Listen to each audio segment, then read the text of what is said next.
Belarusian regime should not be simply written off as the useless puppet of Putin.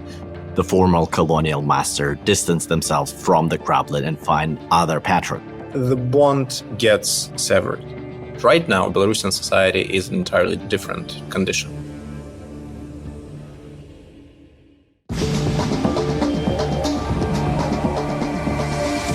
Welcome to Carnegie Politica Podcast. I'm Alex Gabuev, director of Carnegie Russia Eurasia Center in Berlin. Today's episode is dedicated to developments in Belarus. Against the backdrop of horrible war in Ukraine, evolving domestic situation in Russia, or Donald Trump's attempts at coercive diplomacy, Belarus rarely hits the headlines. After brutal suppression of pro-democracy protests in 2020, Belarus President Alexander Lukashenko has cemented his regime by repression and by near total dependence on Russia. Minsk doesn't participate in Russia's war directly, but does a lot to support the Kremlin aggression and even profits from it. However, recently, Lukashenko regime suddenly started to host Western officials, release political prisoners, and signal a desire to distance itself from the Kremlin. What drives Lukashenko's moves? And why are developments in Belarus so important for the future of European security? I discussed it with Artyom Shraibman, a non-resident senior fellow at Carnegie Center in Berlin, one of the most famous Belarusian analysts. Artyom had to leave his country in 2020 and now lives in exile in Poland. Welcome, Artyom. It's great to have you. Thank you, Sasha. Before we jump into this conversation, I would really urge everybody to hit subscribe button on whatever platform you're using for receiving this podcast in order not to miss any next episode. And we are very appreciative of your comments and feedback. So don't forget to leave us a comment if you have an opinion. Let's dive into the conversation. I noticed that something very unusual is happening in Belarus. About a month ago, on June 21st, the Lukashenko regime has suddenly released 14 famous political prisoners, including Sergei Tikhanovsky, one of the most prominent opposition leaders, who was arrested after the suppression of the protest wave in 2020 and was sentenced to 18 years in prison. And I guess he got additional sentence for violation of prison discipline afterwards.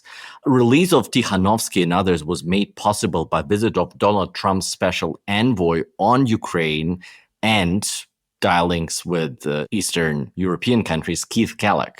What's going on, Artyom? How do you explain this current dynamics? And first of all, let's start to unpack with the West. What drives Trump team, in your view?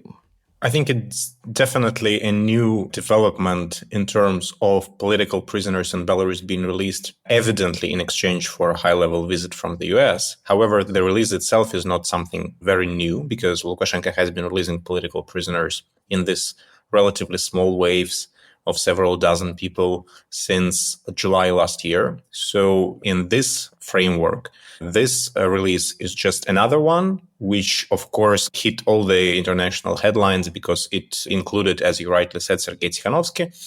And I think that this reflects that for Lukashenko, and I'll get to the West, but I think it's important to start that for Lukashenko, the visit of Keith Kellogg in itself is such a price that he's ready to raise the stakes of the concessions on his end as well. But for the West, I think it's an entirely different motivation, because if Lukashenko sees this process as a way for himself to get into some sort of a new reset of relationship with the West, be it limited, but still, for Trump administration, this interest or renewed interest into Belarus, I think, differs on different level of administration. So when it comes to State Department, and there is a person named Christopher Smith who is responsible for Belarus and several other countries of the region in the State Department, for him, as a deputy assistant secretary, it is one of the main projects of sort of last years of his career, and he's been working on this shadow diplomacy with Minsk for many, many months. I think with Keith Kellogg and with the political level of the Trump administration, Belarus got on their radars only recently. And I think that here we see some kind of a convergence of different interests of bureaucracy, where the relatively lower or mid-levels of bureaucracy are interested in Belarus' specific angle of this story. Like they want to get prisoners out. They want to explore opportunities for de-escalation in relations with Minsk, possibly ways to distance Lukashenko from Moscow, as previous administration and even Trump 1 administration has tried in the past. But for the level of Keith Kellogg, I think you cannot remove this dialogue from the context of the ongoing peace effort, let's say, peace effort when it comes to Ukraine, Russia war, obviously, Russian invasion. And I think that what interested Keith Kellogg, and here is me speculating here, is at the time of his visit, roughly a month ago, the talks between US and Russia, Russia and Ukraine were evidently stuck, both of those fronts. And the Trump administration might have been looking for certain ways to reactivate them, certain new doors to the peace process. Like, what else can we do? Can we maybe try this Belarusian door? Can we maybe explore what Lukashenko has to offer? Does he know anything particular about Putin's thinking? Can he convey anything to Putin? What are his plans regarding the war? Will he participate in a deeper, like more than he has helped Russia since 2022? Or there is another opportunity to use him in some more constructive manner. I think for Keith Kellogg, it looked like this exploratory sort of testing the waters visit. While for his subordinates, or rather for the people from the State Department, it was more of a practical visit, getting political prisoners out, possibly exploring some diplomatic rapprochement with Minsk, because unlike Russia, where there is U.S. embassy, there is no U.S. embassy in Minsk. And this is one of the potential points on agenda. And for Lukashenko, it's a completely like third interest, where he wants to get out of the isolation and so on and so forth. He wants to sell his political prisoners effectively for recognition, for breaking out of the isolation, for being relevant to the peace process. So you see this convergence of various interests that just, luckily for those political prisoners, all coincided in one meeting, one event, which led to this release. You assume that what drives Lukashenko is really his desire to decrease his increasingly one-sided dependency on Russia and to restore at least some semblance of a more balanced foreign policy. And then prisoners are definitely a commodity that he's ready to trade for some form of context and recognition. Does it create any risks for him if you let out popular, prominent opposition figures? Does it increase any tension and pressure inside the society or create any threats for himself that can be generated by reinvigorated opposition outside of Belarus? If Belarusian society were in the same politically mobilized condition in which it was in 2020, when we had basically a nearly successful revolution, which of course got then squashed by Lukashenko regime, it would be a risk, of course. And that's exactly why he held the key political prisoners and continues to hold some key political prisoners until this day. But right now, Belarusian society is in an entirely different condition. It's suppressed. Hundreds of thousands of politically active Belarusians were forced out of the country. There is more than 1,000 known political prisoners. There is way more people who are unknown to human rights defenders.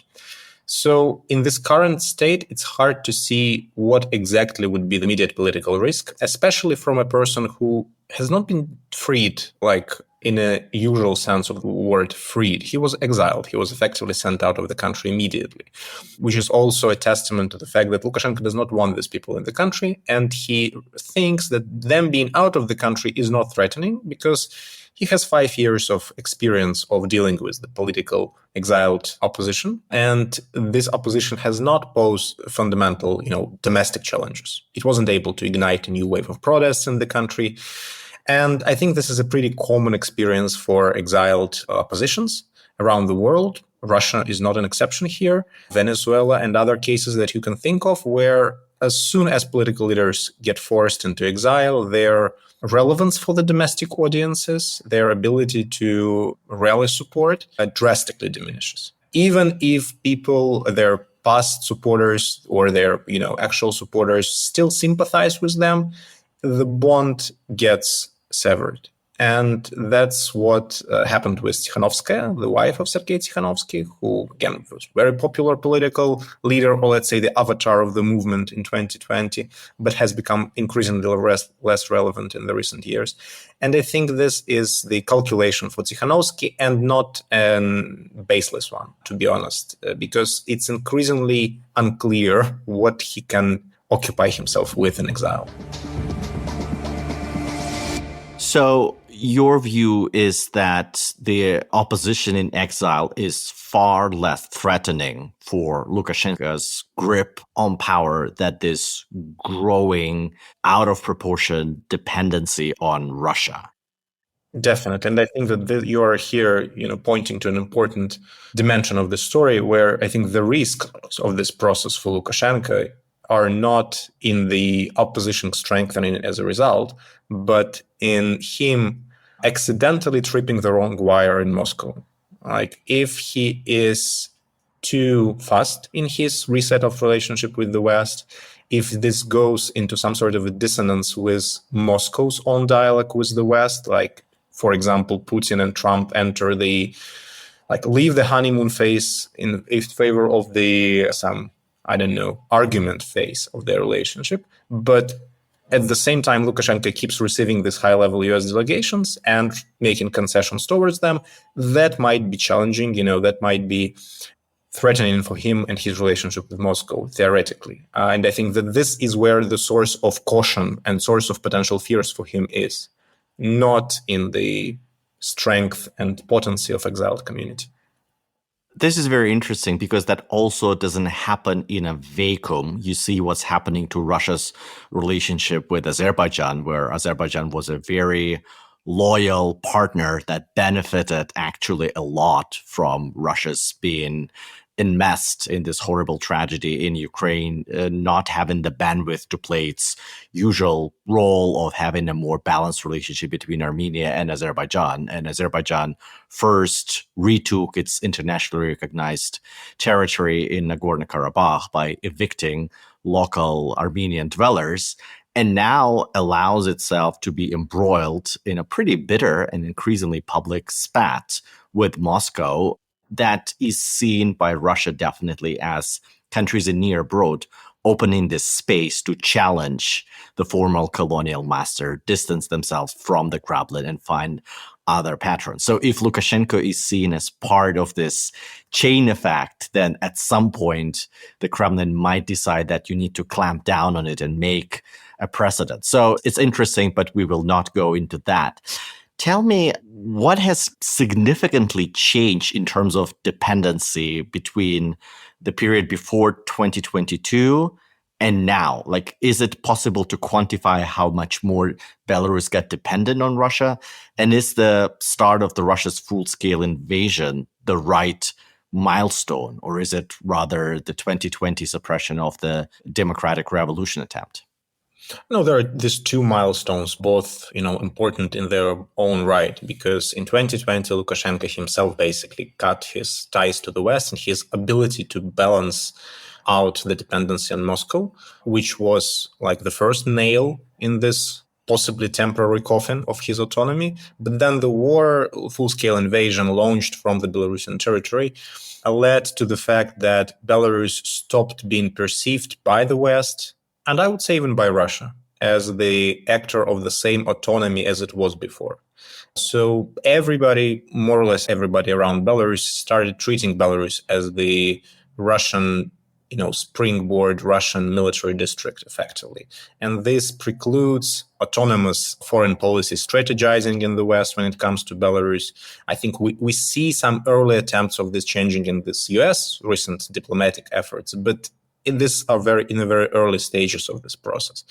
And this also severely limits what Lukashenko can do, even if he wants to regain his or rebuild his autonomy. Because again, everybody remembers 2022 and everybody realizes that if Vladimir Putin would want to use Belarus once again for any of his provocations against Ukraine or against eastern flank of NATO, there was no amount of, desire of Lukashenko to be autonomous that would prevent it from happening. Everybody understanding this sort of wrote Belarus off to a certain degree, which is not just a tragedy for the country, but for Lukashenko regime itself. Because again, it now has a very, very palpable limit to what it can do in foreign policy. And in this regard, the dependency has definitely increased. The dependency increased in perception, but also in reality, because Belarusian territory since 2022 has been used by Russia in various forms for direct military intervention and then for various forms of nuclear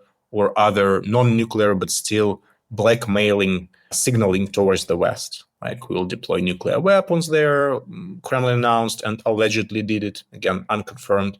Now threats to deploy Oreshnik in Belarus, military exercises, also with the nuclear weapons that were conducted last year, before a deploying of Wagner troops, which also was accompanied by various threatening noises towards the neighbors, how these Wagner troops may be used. So Belarus has become part of Russian military and military strategic planning.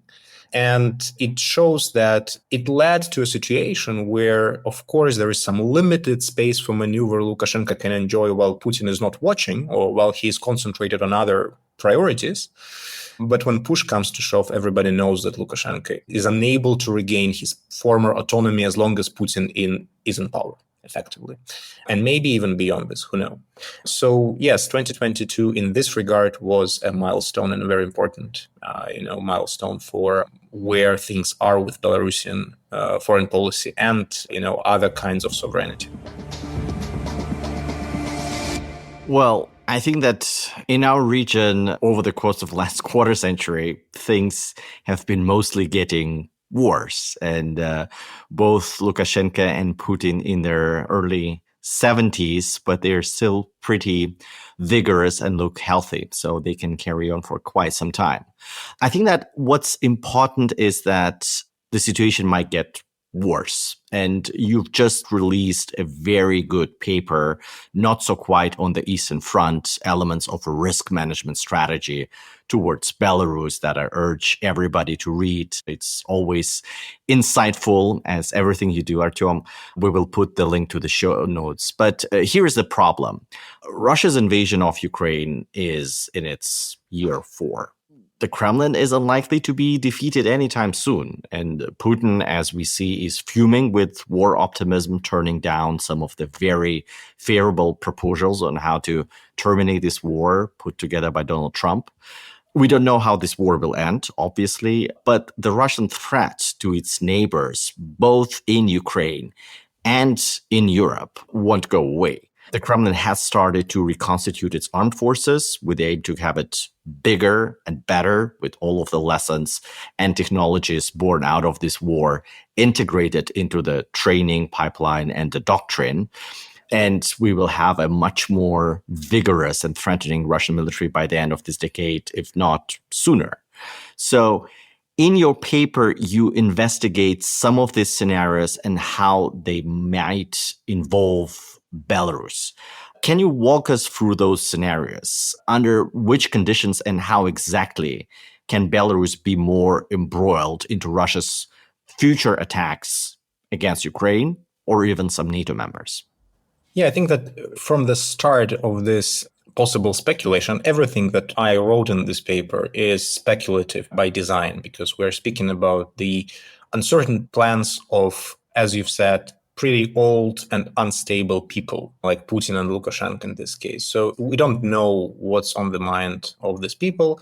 But if we were to assume the worst and to agree with those who view Vladimir Putin as the actor who wants and the political leader whose mission now is to expand Russia or to expand Russian sphere of influence or to dismantle whatever is left of the transatlantic solidarity, of the united West, or weaken NATO. And if all of this remain his goals after some sort of a conclusion of Russia-Ukraine war, or at least temporary pause in this, then we can assume that he would look for new avenues for provocation. And not just the kinds of gray zone tactics that we have seen in the recent years, like with underwater cables being cut, with some sabotage attacks in the European cities and other, cyber operations, but actual kinetic provocations in the region, then Belarus unfortunately presents a very attractive opportunity. I say so because if you look at the pattern of how Vladimir Putin has been making his most, let's say, egregious military adventures, or even less notable steps in the Belarus-Russia military relationships, it's always framed as Putin reacting to requests from the ground, reacting to the grassroots, a request by the local community, by Russian speakers, or by allies of his to help defend them. It was the same with Crimean annexation, with Georgian war, Russia-Georgian war. Even then, it was the same with the decision to annex 4 regions of Ukraine back in 2022. It was the same with the invasion itself, which was formally a response to the petitions made by this puppet governments of so-called DPR and LPR. And the same logic applies to Russia-Belarus military moves, like deployment of nuclear weapons, deployment of Wagner troops, moving Russian troops into Belarus for the exercises in 2022, which led to the full-scale invasion. All of it on paper and formally were initiated by Lukashenko, and then Putin gracefully accepted this. Of course, this doesn't fool anyone. At least in the international community. Everybody reads these moves as they are Russian unilateral initiatives. But for some reason, maybe some personal reason, maybe some domestic political reason, Vladimir Putin continues to play this implausible deniability game. And I think we can safely assume that he would probably resort to a similar scenario in his future potential provocations, be it with Belarus or with anybody else, Russian-speaking community of some Baltic country. But if it's Belarus, it's relatively easy to do because Belarus is formally an independent state. It can request Russian support in any argument it has with the neighbor, for example. So what I'm afraid of, and the scenarios that I've been focused on in this paper, is some kind of an escalation formally started or triggered by Belarusian regime, which acts as a de facto proxy here and then invites Vladimir Putin to defend it. And this can happen in various contexts and geographic fronts. It can happen against Ukraine again, if Russia would have resources and will to restart the northern front of the invasion in some form. Or it can happen again in the most apocalyptic scenario against the eastern neighbors of NATO. And there may be different pretexts. Right now, what seems most, obvious avenue to go to is the migration crisis that Lukashenko has been facilitating and organizing since 2021, bringing organized groups of migrants to the borders of the EU and basically pushing them into the storming of these borders to destabilize the Eastern European, Central European states. And he has been doing this with Russian logistical support lately. And so it is not inconceivable that if Putin would like to blow out this crisis into some military confrontation, he might start with this, with raising the temperature of this constantly existing problem in the borders between Belarus and Poland, Belarus and Lithuania, Belarus and Latvia. There are other scenarios. We can go deeper into speculating, like with Kaliningrad exclave being isolated or allegedly isolated from supplies by sea, and then Russia demanding some sort of a corridor through Polish or Lithuanian territory. In all of these scenarios, it would be simply very traditional for Putin to rely on Lukashenko making the first shot. And that's why I decided that it might make sense to think of how the West, in this case, can at least decrease the likelihood of this happening or mitigate the risks of this happening. Because there is what is important to note and all constantly keep in mind here, that despite Lukashenko being Putin's satellite, militarily speaking, or accomplice into his aggression, both his and Belarusian society and Belarusian ruling elite interests are elsewhere. They don't want to get embroiled into another Russian foreign policy adventure. And if this were to happen, this would take either Russian coercing him to do it or provoking him somehow to do it. So there is this gap in interest, gap in intentions. Strategic interests of these regimes are somewhat different. And this gap, I think, can be used to at least somewhat mitigate the risks. Because if you know that Belarusian society is against this sort of being dragged into this war, if you know that even the Belarusian regime is not enthusiastic about this and does not want to get involved, you can try to maximize these differences, their incentives to resist in the critical moment. And what are the exact avenues that you are proposing for Western, particularly European and NATO policymakers to explore those gaps and openings, like how to do it? Well, nothing that I listed in the paper and will mention now provides like a silver bullet or a guarantee of success, because again, the dependency is so overwhelming that Russia, I think, if it wishes to, can impose its will on Lukashenko, even in such existential decisions that would be politically might be suicidal for him as well. But I would say that, first of all, it makes sense to realizing these diverging interests, fundamental interests of the regime, maintaining certain level of hotline type contacts or even more regular contacts with even the military leadership of Belarus, be it with Lukashenko, with his inner circle, with the security apparatus.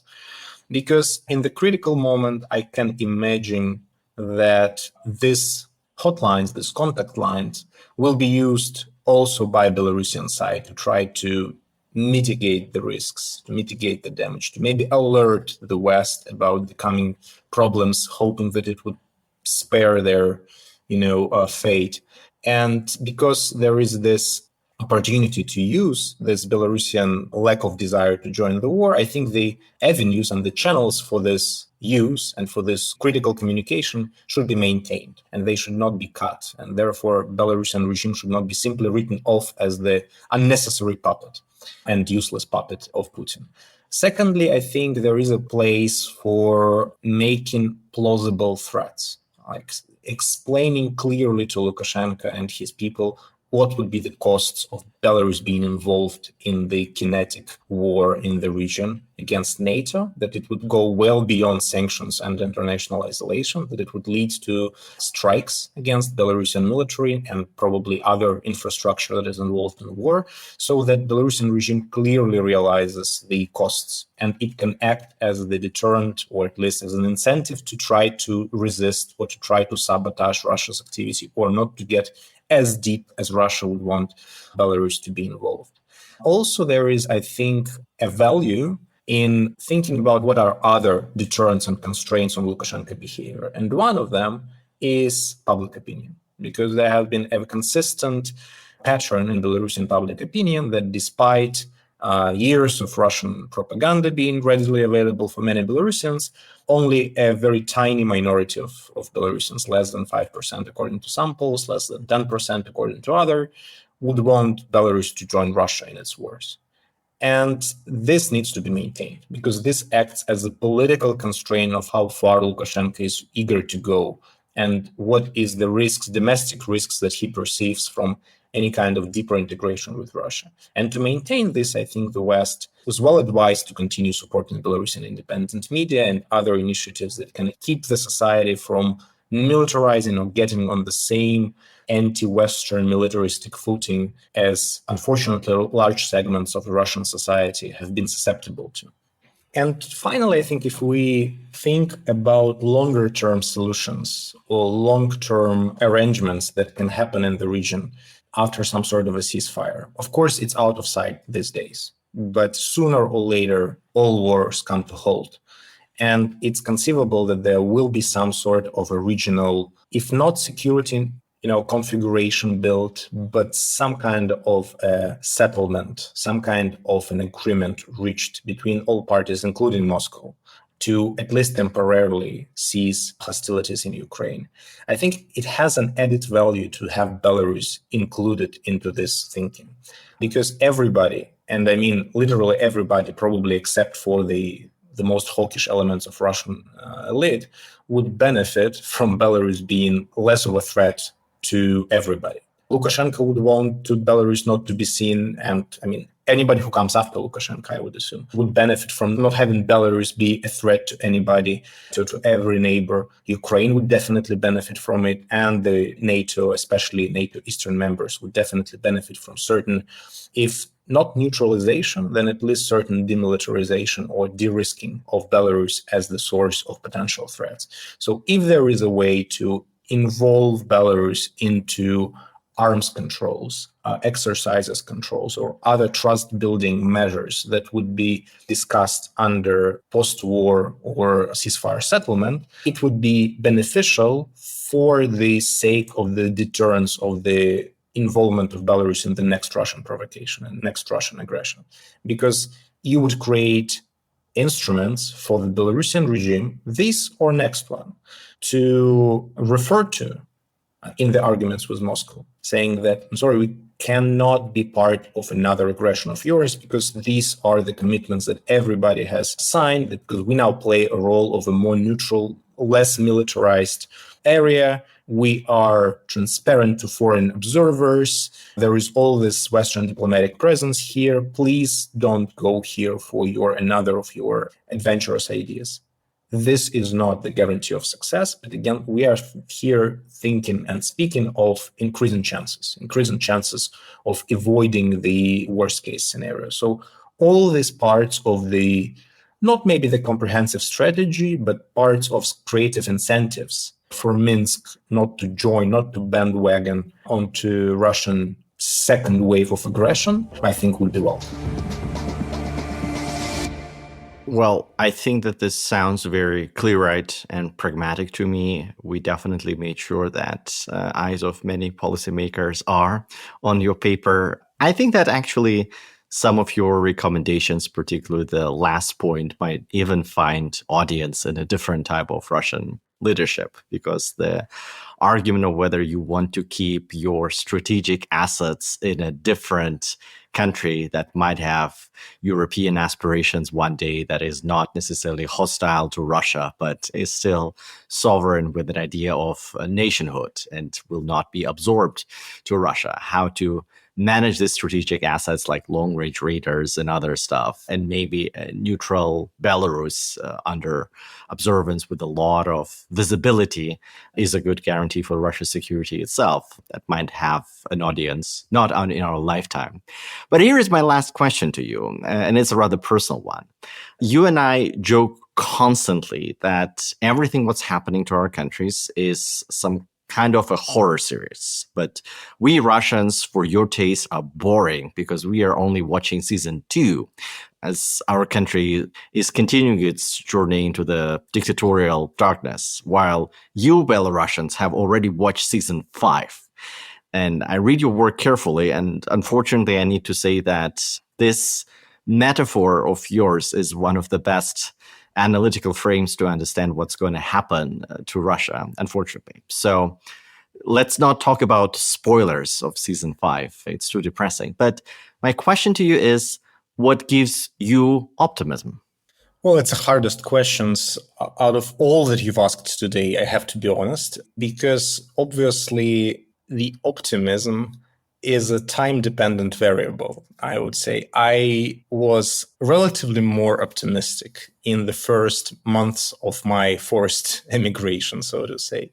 And I was even, I would say, more optimistic, despite how paradoxical it might sound, in the first year of the Russian full-scale war. Because all of it, Belarusian Revolution and then the subsequent war, they seemed like an events of such magnitude that they cannot pass without deep destructing effect on the ruling regimes in Minsk and Moscow. Now we see that both regimes successfully adapted, and it means that the optimism, like this unfortunate series that we are discussing, has to become multi-seasonal and multi-year and more long-term. So the optimism, in a way, also becomes stretched in time. I am an optimistic person. I think you cannot successfully deal and analyze the regimes like ours and the situation like ours while being the citizen of one of these countries without at least some degree of belief and hope that the alternative way is possible. And I think in our case, there are several very real reasons to still not drop this hope. And one of them that you've mentioned before is the age of our respective leaders.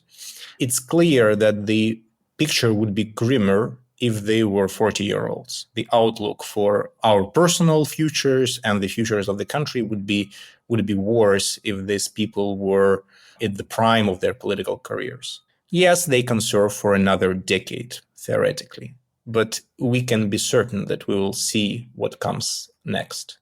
Unless there is, of course, some nuclear Armageddon that we don't want to discuss, right? Any kind of change in this highly personalistic authoritarian systems does not guarantee the immediate or even foreseeable democratization, but it guarantees change. And the change is an opening. An opening is a chance for another better scenario. With Belarus, I think that our country, in its history of the 20th century, has passed through the moments of near total destruction, of being absorbed right after its inception in 1918, of surviving like decades of cultural Russification and still rising up as an independent country, effectively like a phoenix. So I think that with such an ability to persevere, to be resilient in a way as the nation and the nation state, as the national project, I think the country and its independence will survive the current hardships as well. So if you look at it from this nearly historic or nearly philosophical perspective, there are far more reasons to be optimistic than not. Well, that resonates very well with thinking inside the Carnegie Berlin team, definitely. And I think that among many listeners who come from these countries. I thank you very much for being with me today, Artyom. Thank you. And for those of you who are new to the podcast and are not subscribed yet, you should hit the subscribe button now on whatever platform you are listening to your podcasts. And we are all the time very interested in hearing your thoughts about the issues discussed. So don't hesitate to leave us your comments. And with that, on a very rare for regular listeners, optimistic note, this podcast goes on summer vacation and our next episode will be released on September 4th. I wish you a good and hopefully safe and peaceful summer. Stay safe.